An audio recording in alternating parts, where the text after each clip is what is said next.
Good evening, everyone. Welcome to another episode of the Bed Tech Show. We're your hosts, Ben and Ethan, and we are excited to bring you some tech news here at bedtime. We've got an exciting show for you. We've got a couple of topics that we'd like to talk about.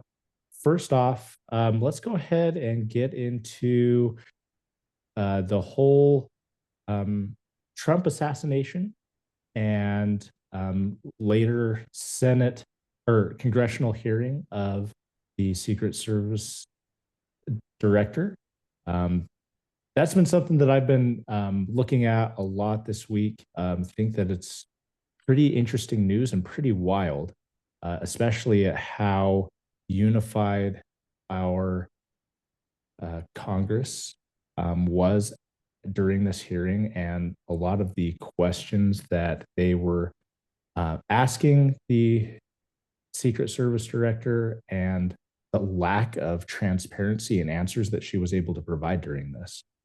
I was I was really surprised at that was one of the biggest things. Like there were a lot of questions that seemed very straightforward that she was not able to answer or did not answer and did not provide any transparency to. And I just surprised at how something like this could get to a point where we have someone who's the leader of this whole department that can't give any answers to simple questions to it.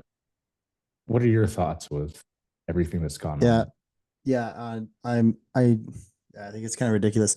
I think obviously normally this is like a tech podcast, but this is such a huge event that I think it's important that we talk about it. Or at least it's interesting to talk about and it's on top of our minds. But yeah, the thing that really pisses me off about politics, which I think everyone agrees on, is no one likes to say anything direct when answering questions because they don't want to cause themselves to be guilty, right? So they deflect and deflect and beat around the bush, and it complicates things. And it also makes it seem like no one's taking accountability. And I think that's what everyone's pissed off about is like, this is the director, right, of the Secret Service. And she should be on top of everything. She should be on top of what's happening, the situation. She should be on the ground at the scene after the assassination attempt happened. And if anyone should know the cause or the lack or the gaps, it should be her. And it's really frustrating when you don't get the answers, or what the answers we did get were honestly BS. Like one of the reasons why I heard, there wasn't someone on that rooftop where the shooter was because it was a sloped roof. And it's absolute BS. They're literally behind Trump. There's two snipers on a sloped roof at a steeper angle of slope. And it was pretty ridiculous to hear some of her answers. In my opinion, someone who is a public servant in over this department, and when an event like this happens where there's, in my opinion, gross negligence from the Secret Service, there should be 100% transparency and accountability. Just, yeah, this is an absolute failure from the Secret Service, which I think eventually she did say, like, yeah, this is a failure, but then she didn't want to resign. And you had all these people just coming down super hard on her, telling her she should be fired. And eventually she did resign. But um it's frustrating when either she doesn't know all the answers or she's covering it up and not being fully transparent because of embarrassment, right? Or doesn't want to cause any bigger issues with more hearings and whatnot. But yeah, I it's really frustrating. Great to see a united front from like our other politicians Mhm. on both sides, but at the same time, it's sad that an event like this has to happen in order for that to happen. Um, and even then, I don't feel like there's been a lot of accountability. I mean, that's my opinion. Yeah, I mean, bring up some great points. I mean, there were it was it was even asked like multiple times, like, was this a colossal failure? And she was not able to even get to that point where she would admit that it was a colossal failure. She would say, "Oh yeah, this was a failure." Um, no, they were the specific question was whether this was a colossal failure or not. Um, One of the things that I think is really interesting that um, Fox News put out for this, they um, like the title of their news article is "When Secret Service Puts DEI First, its protectees are in danger." And there's been a lot of talk about how, since she became the director 2 years ago, that DEI initiatives have been more so the focus rather than actual protecting or actually what the Secret Service is designed to do. And um, I mean, if you look at how the video was like after Trump went to the ground and was put into the vehicle, it had like the smallest people possible in front of him. I mean, Trump being taller than Yeah. all of these Secret Service agents, they were doing absolutely nothing Yeah. for him in that instance. Yeah. And Head still exposed. Like, yeah, head still exposed. And it's a miracle that nothing more didn't happen. I know And that there could have been multiple shooters, yeah, there you could never have been know. multiple shooters. Other things that were talked about during the congressional hearing was at what point the Secret Service determined that that individual was a threat. And with all the questions that came through, um, it kind of came out that Secret Service didn't determine that individual was a threat until after the shot, which is crazy to me when people in the crowd were able to identify that so much earlier. Why do people with who are in that field have that professional training allegedly are not able to make that determination? Um, so yeah, Yeah. it seems like their motives and what they were really getting at um, kind of got skewed just by this DEI initiative that was there. And really, there's not a place, in my opinion, and I know this goes against some people's views of it, but I don't think DEI plays a place in the role of business. I mean, we've seen other major corporations like Microsoft and CNN pull back their whole DEI program, stating that they are a waste of life, essentially. And Yeah. it seems like there's just so much focus on that rather than what is actually important. Yeah. I, I'm with you. I think from a brand and PR awareness, I think DEI has been pushed and supported. But I think when it comes down to the actual business and the numbers and the success of the business, um, executives are realizing that it's a cost spend and it's not there's no ROI to it. And as a result, there could be negative impacts to talent in positions and that causes success. And I'm not saying diversity because of diversity there's a lack of talent. I'm just saying when you start to prioritize diversity over qualification from a skill standpoint, that's where you start to see a downfall in success and growth, which a business is a business. It's for profit. It's trying to grow the business. It's not there to make a family and make people happy and support people. It's like they hire people to do a job to grow the business and build the business and make it better. That's the purpose of the business, right? Mhm. And they'll throw layers of mission statements and purpose beyond making money and being profitable and DEI on top of it to make them look good. But at the end of it, it's capitalism, baby, and money talks. And if they're not making money, then they're going to pull back certain things that are not uh they're not providing value, that are costs, right? And so not just Microsoft, Meta, Google, they've also dialed back their DEI efforts. John Deere, Tractor Supply, very blunt about their efforts and said they're ending their support of the quote social and cultural awareness events, end quote. We're seeing a lot of companies do this, and it's because of the example that we see uh the example that we see with the assassination attempt.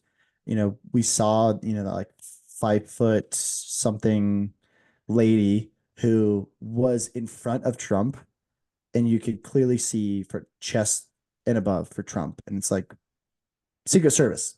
As soon as he gets shot at, you cover him, duck him down, and you get him off the stage within seconds, right? Also, there's a video of the same lady could not holster her weapon. Yeah, She's I struggling. saw that She's like trying to put it in. She's like, like, okay, come on. Like that's security 101, Yeah, and they didn't even know where to go. I mean, they got him in the car. They're like, okay, where do we go? Do we get in another car? Do we just stay here? Oh, let's just look pretty. Let's try and holster our weapon. So bad. And I don't know if that was a DEI hire. I don't know the background of that lady. Maybe she's had incredible success in the past. Maybe. Maybe. Great. But I don't think she should be in that position that she was in, especially seeing the execution that was provided. It's like, wow, very subpar. Um, but anyway, I agree with you. I think I definitely don't think people should hire based on race in any aspect. Like I'm only going to uh hire white Caucasian men. I don't think that should happen. And I also don't think it should be, we need to have a balanced diversity of 25% this, 25% that, 25% this. It's like, no. Interview anyone and everyone that's qualified and hire the best candidate if you want to be successful. I think that's how it should be for everything. And it's sad when people try and force uh, diversity and inclusion um, when really it's lowering standards, and that could be dangerous. Yeah, So, and I it's not agree. just race, it's gender, it's religion, it's all the categories there. So, Yeah. um, yeah, And I mean, like, I think this has been like a systemic problem of Disney because they've actually gone on record stating for like certain positions that they've had that we are not going to hire a white male for this role, and flat yeah, out have said that. And I think, because of that, because they've really been focusing on not not the qualifications, but just on how somebody appears, that's really been the reason for their downfall. And, I think other companies that continue on this trend and go with that, it's going to be a downfall as well. And I hope that companies start to see this, start to see how unnecessary this type of focus is, and focus on just what they're supposed to do, what their um, mission is, what their end goal is, and just getting down to like qualifications and getting down to getting the job done. yeah, yeah. I agree. I think we're seeing it too. Like people are worried about DEI in um like the medical field and also like flying planes. And I know that's been some concern because there are lives at stake. Um, and it's important that whoever's hired is qualified, right? Um, but in regards to that Disney statement, yeah, it was like a VP at Disney who said, "There's no way we're hiring a white man for this role," and it is Mhm. really shocking to hear. Um, so yeah, it's kind of crazy to see that and hear that, because you'd think with diversity and inclusion, it just is kind of like, okay, let's include everyone, but maybe it's everyone except for cis white men, but Yeah, it's turned into a new racism. Yeah. And I think Vivek Ramaswamy, is that how you pronounce his last name? I think so. Um, he was one of the presidential candidates, and I think he also really wanted to be Trump's VP. Um, really smart guy, actually. My wife and I really like him. He does not engage in immature back and forth debates. He tries to keep things like very mature and to the point. And he's an incredible debater. Love hearing his debates. Even like any ad hominem attacks on him, he just deflects and just ignores so well. Anyway, he made a really interesting point that um, America was doing so well from a race standpoint, like fighting against racism, to the fact that it really wasn't a talked about discussion up until maybe um, 5 to 10 years. I don't even know if 10 years is the right time frame. Maybe 5 to 8 years ago, when it really started becoming a like a political bait uh, topic where they like politicians would use it to bait emotional responses, and as a result, people started pointing the finger towards racism more and more, and now it's becoming more prevalent, and it's always a conversation, and it's always a question now, like, was that out of like racist racist purpose or like behavior, or was that just because the person's ignorant and just didn't like that's how they treat everyone, you know? But he's saying it's gotten worse now. It hasn't gotten better. It's if anything, it's gotten worse. And he made a couple great points that I thought were interesting. And obviously he's a man of color. Like he's not Mhm. a white dude. He's like, you know, he's definitely probably faced some discrimination. So it's really interesting seeing his perspective on that. I actually agree with him. Like growing up, I never even really heard people talk about racism. And like I was never really around anyone that was like blatantly racist. Mhm. And, like even when I got older as an adult, I never really saw it until maybe 5 to 10 years ago when people started bringing up more and more in conversation, like, oh, I think that was racist. I think that was an act of racism. And I always question, like, was it though? How do we prove that out? How do we prove that it was an act of racism? And you tell me this, tell me your thoughts here.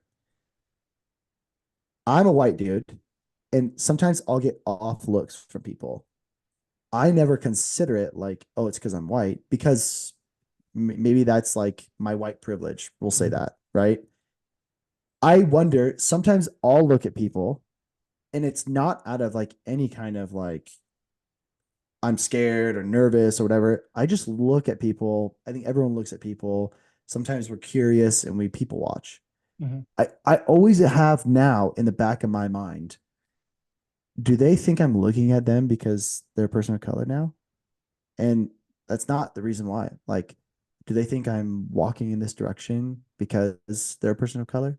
Like, I'm like overly cautious about it Overly now. cautious about it now. Yeah, I'm very like overly self-aware, and I'm like acting abnormally to what I would act, because I'm like, oh no, I now need to go out of my way to like try and show that I'm like not racist, and like I don't know, it's weird. It's just like in the back of my head now. Whereas before it was like I just treat everyone the same. I look And at you know everyone what? this. What's kind of weird about that? Like when you start to recognize, like recognize that and try and act abnormally to what you have instinctively, then that almost tends to make it a little bit worse. Yeah, yeah, yeah, and And and and yeah. fighting Anyway, against what you were actually trying to fight against. Um, yeah. but yeah, I know I've noticed that now, like especially like because I would say that I tend to make really um dry jokes just like in my normal conversation. That's just kind of my Mhm. personality. And like I'll do it at work, like when I'm in meetings, like I'll make some jokes just for the fun of it, just to get a laugh and a rise out of people. But Yeah, anyway, like yeah. I've Hmm. noticed as of late, like um people have said, hey, make sure like when you're talking to this, make sure that you're jokes are politically correct. And I'm like, why? Who cares? The joke's a joke. I mean, it being politically correct shouldn't be, in my opinion, shouldn't be the goal. I mean, humor is what brings people together. I mean, I I joke agree. about myself, and it's just a joke type of a thing. And I find that, sometimes if we're trying to please everybody, it's not gonna work, and we're just not gonna get anywhere. I mean, the whole part of innovation and moving forward, it's not about people pleasing. It's about getting it done. And I think as a culture and as a society that we've kind of focused on the wrong things, and we need to kind of dial it back and learn what we really need to be focusing. Yeah, I agree. I think if we're trying to pamper everyone, that's not going to work. People will become soft and they won't be, people won't, I mean, we're seeing it now. People can't adapt to tough, stressful situations. But if people kind of grow up with the idea and the ability to self-regulate, if someone says something, whether it's out of humor or it's out of insult, and people can self-regulate and not get offended and just think to themselves, yeah, they could say that. Like, I, I don't really, I don't really care. It doesn't, it shouldn't have an impact on me, whatever they say or think, right? Yeah. Um, or if they make a joke and you're able to laugh about it, right? I get made fun of a lot for like my bald head. I work with youth, and so like a lot of the youth love to make fun of my bald head, and it's like I just laugh. But if I couldn't self-regulate and I didn't laugh at that, and I would get pissed off, then it would cause a lot of friction and a lot of issues and a lot of problems. And I think that's what's happening in the world is we shouldn't be mean and we shouldn't be rude. I'm not saying that that should happen. What I'm saying is the idea of pampering to people so that they don't come across any kind of stressful or problematic situation or a lot enabling people to view everything as an insult. That is such a bad way of approaching life. And if we realize that we can laugh about things and we can accept things as truth and just take it for what it is and be able to self-regulate and realize like, yeah, that is the situation. And it's kind of funny. Like uh, like I am bald and it is kind of funny, like making fun of me, call me an egghead. Like, sure, yeah, like let's laugh about it. Why not? Like if they find humor in it and it does nothing to me, I'm not gonna get offended by that. Or like people talking about my religion, like, okay, like you can make fun of my religion. It is kind of funny. Like if you look at it from an outside perspective, yeah, there's some things that are really funny. Like I can laugh about it. Um, I just don't think I think the world's approach, or at least a lot of the world's approach, has been avoiding that. Avoid Yeah. any kind of friction. Keep it PR, keep it PC. Yeah.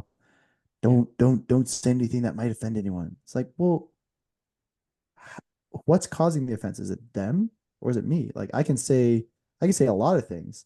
Yeah. Anyone could take it in any direction and twist it in a way to be offended by it.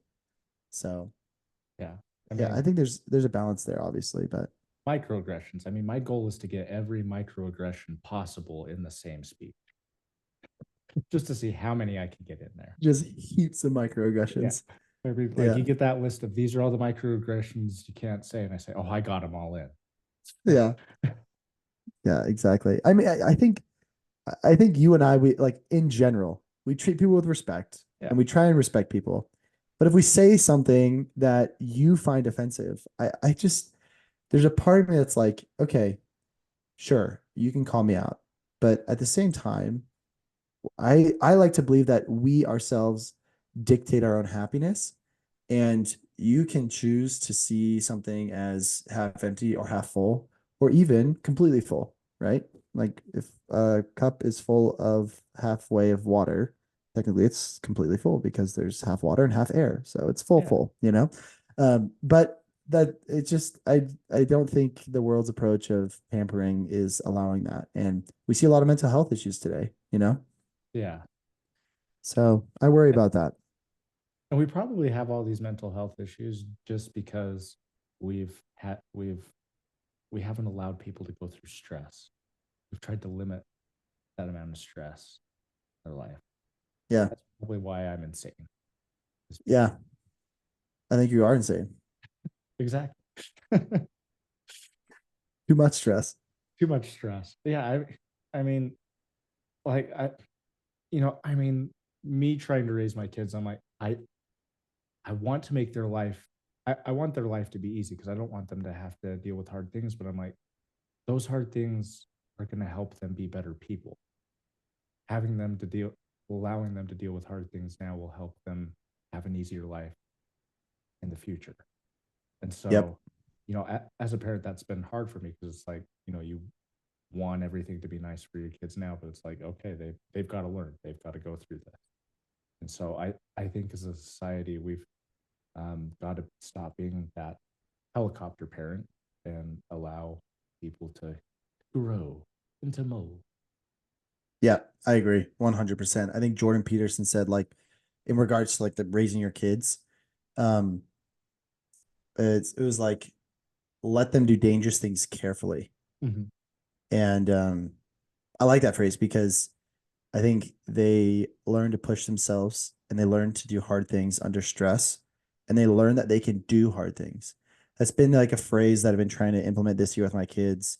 And even with myself, it's like I can do hard things and it's okay to do hard things. You know, we shouldn't have to shun and run and try and stay away from hard things. Hard things are good for us. Yeah. They allow us to realize like I can do it and it's not as bad as it always seems to be and we get through it, you know?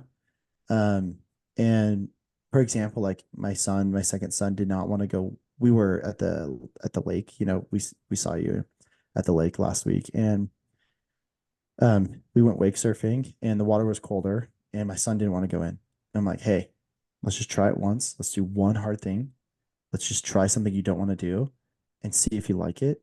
And then if you don't want to do it after that, then we won't do it. It's totally fine. So it took some time to get him in, but we got him in. And then immediately as he got in the water, he was cold and he was like not having it. He was having a fit.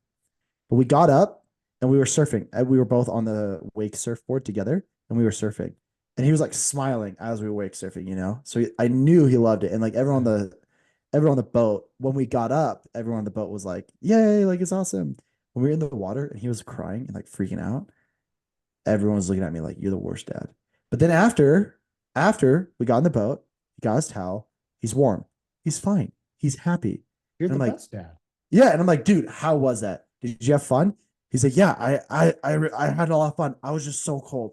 I'm like, listen, I'm so proud. You did something hard. You did something you didn't want to do. But now we know you like doing it. Like you like wake surfing.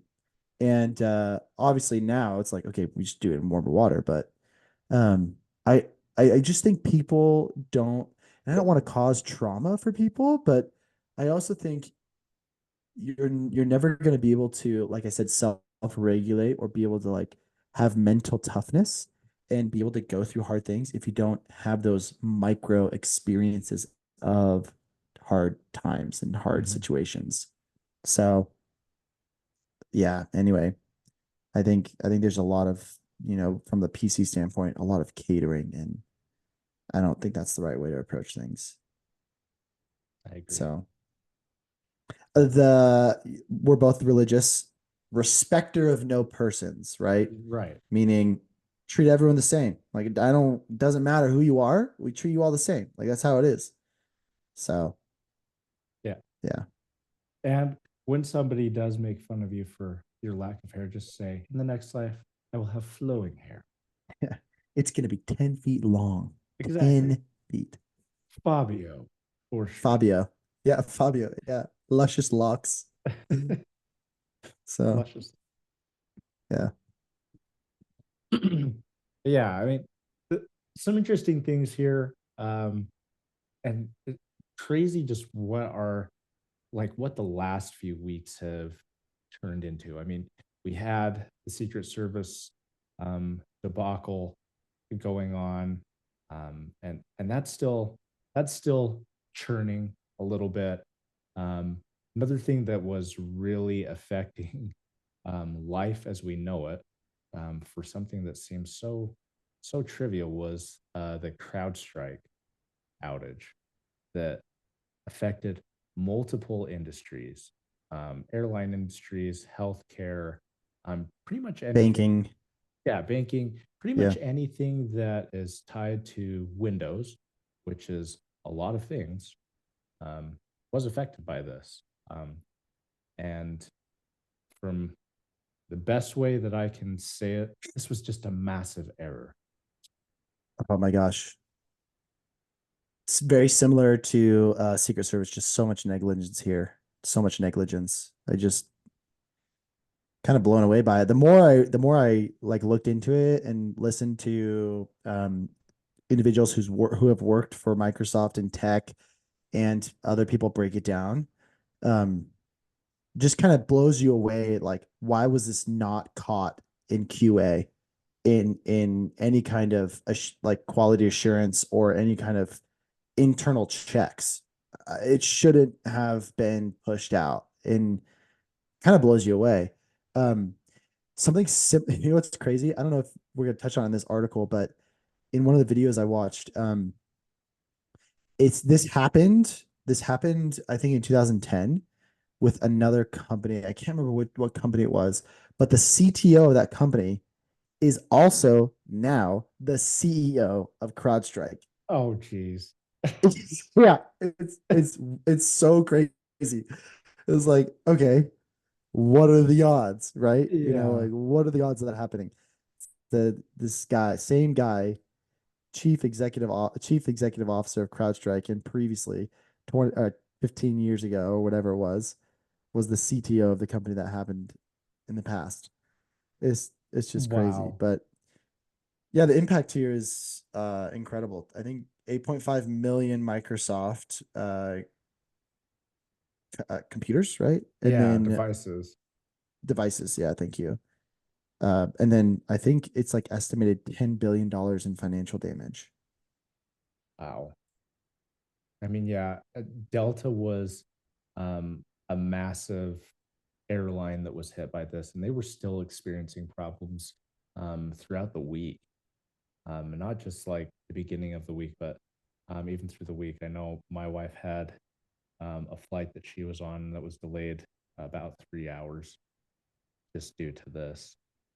And um, me working in healthcare, I know like our cybersecurity team was working through a lot of issues that were going through. I mean, luckily it didn't have like a major impact, but still, the fact that this like stemmed into multiple industries, um, online banking was having a hard time.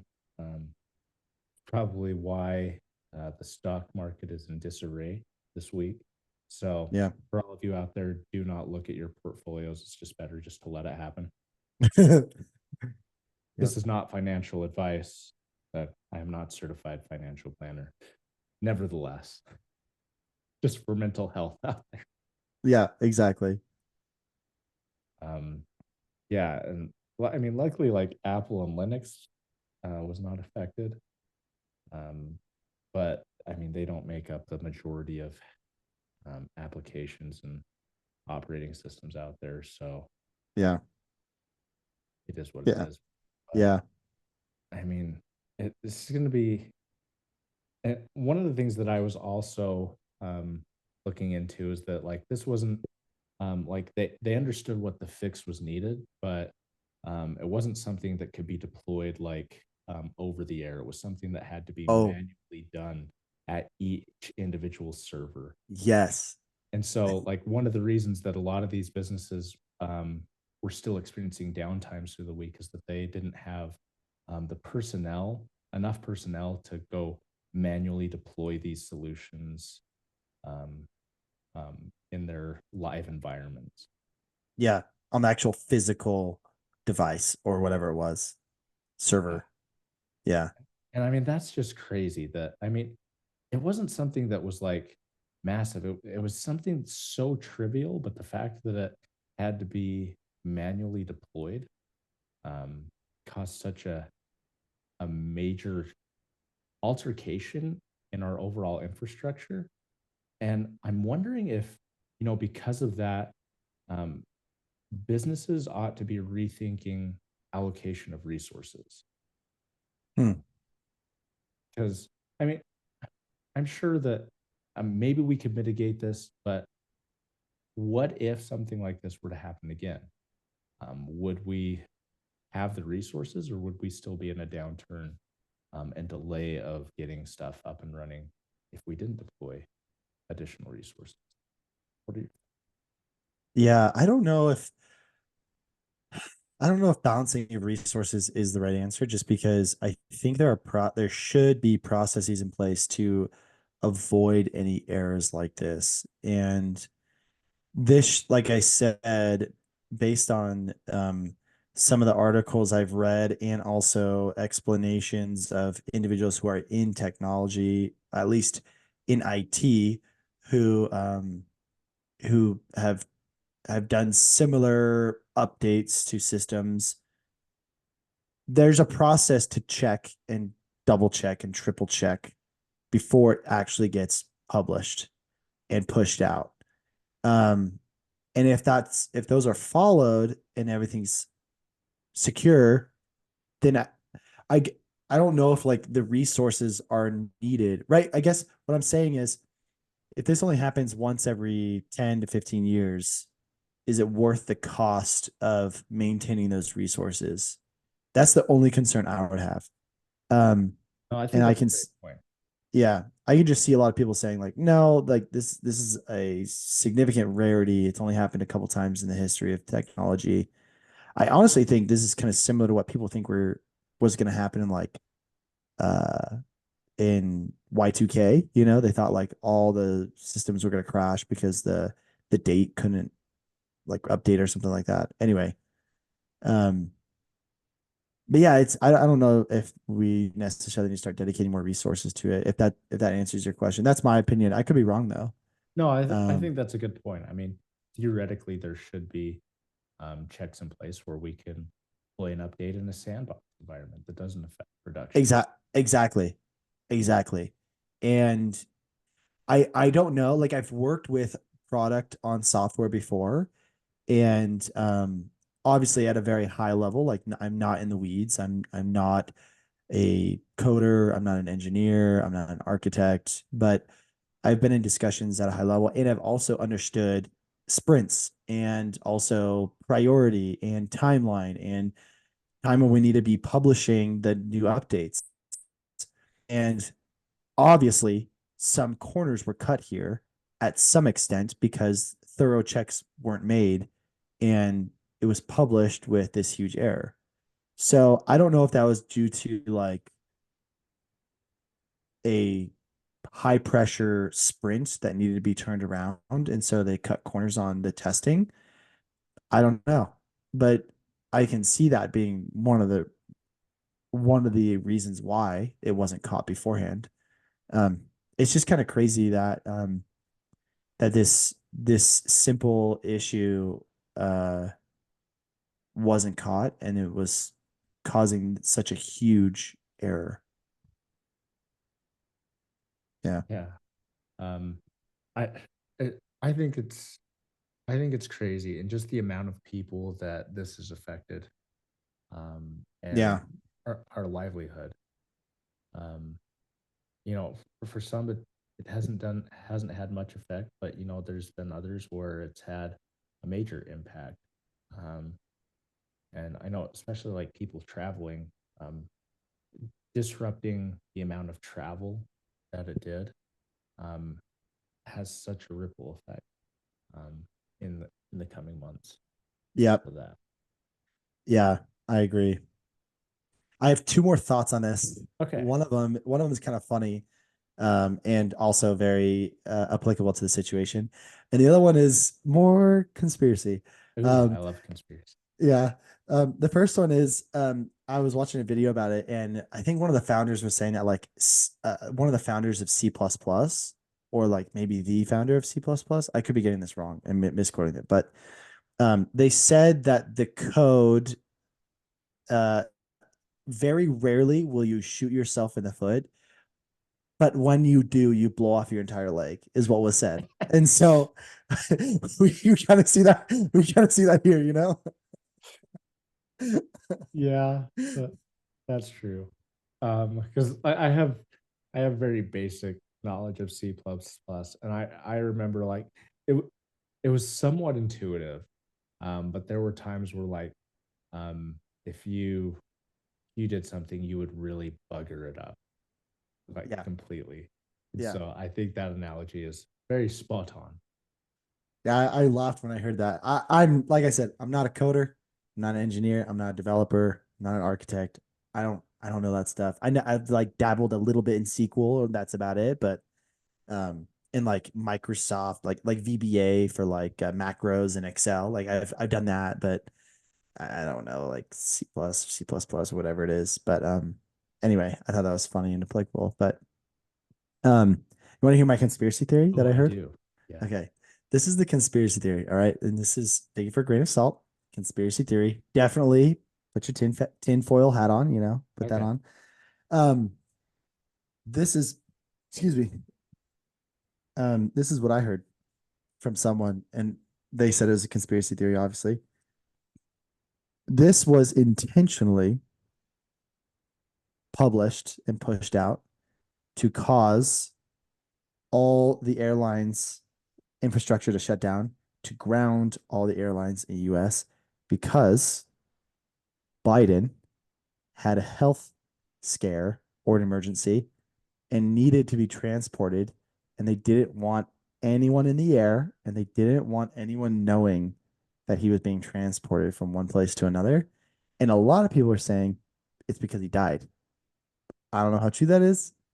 We've seen Biden and we've heard Biden, and there's a lot of questions, but apparently that's the conspiracy. One of the conspiracy Interesting. theories behind this is like they pushed it out to ground everyone so there wouldn't be any more airlines. And then that way, uh, Biden could fly without any kind of issue or interruption, and also without any kind of like tracking or anything like that. So I don't know how true it is, but Interesting. I will say this: when Kamala was I can't remember, it was like one of her she was giving a speech recently in like the last few days, and apparently Biden was on the phone, apparently, Mhm. and like gave her his support, and her response, she almost says thank you for being on the recording. She says thank you for being on the call, and it's like she almost says the recording. It is almost like, wait, what? Were you just about to say recording? And a lot of people are like, oh, that was pre-recorded. Like he's no longer here. He's dead. Now they have like a duplicate. I don't know.